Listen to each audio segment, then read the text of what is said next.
mas e quando acontece de um trauma instaurar uma série de repetições negativas? Aquilo que o Freud chamou de compulsão à repetição. Será que não é aí a pulsão de morte metafísica, né? Se espalhando, se propagando?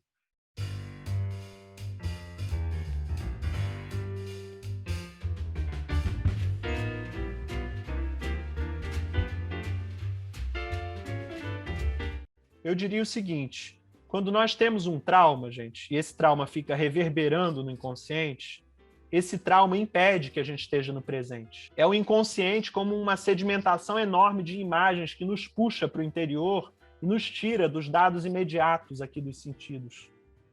Então não é que aquele trauma obrigue que eu cometa outros erros e tenha outros traumas. É porque aquele trauma, sendo recalcado e eu não conseguindo lidar com ele vai me tirar da lucidez. Eu vou ficar retornando a ele. Eu vou ficar retornando a condições de não exercício, ao meu interior.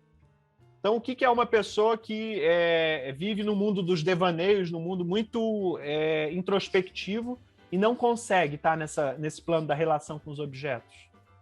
Ora, são questões da ordem da memória, do passado, dos traumas, que impedem que essa pessoa avalie bem. Ela está presa em objetos internos. Ela está presa em outros espaços do tempo. E não é que a gente não precise, não possa acessar esses outros tempos, esses outros espaços. Mas nas condições do trauma, esses outros tempos nos tiram do imediato, nos tiram da avaliação na composição dos corpos. É nesse sentido que de um trauma decorrem outros. Se esse trauma não é elaborado, vão decorrer outros dele.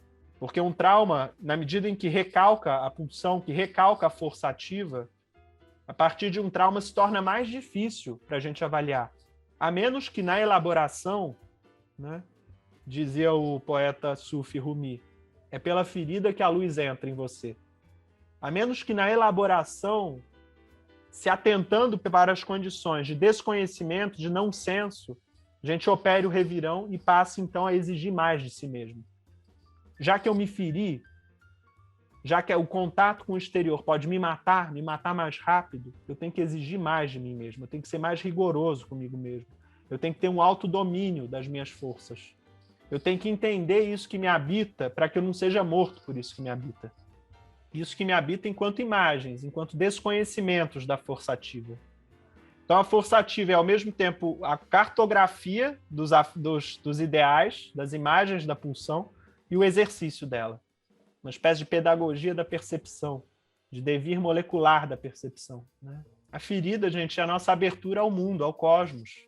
É esse contato incessante com outros, com os outros corpos, com os corpos e as perspectivas canibais, a partir da qual ou a gente é devorado e essa ferida se aprofunda, ou essa ferida se torna justamente o estirão da percepção. Então não é à toa que na clínica a gente lida com aquilo que manca, que claudica, que padece. Porque o que manca, o que claudica, o que padece é o rastro da força ativa.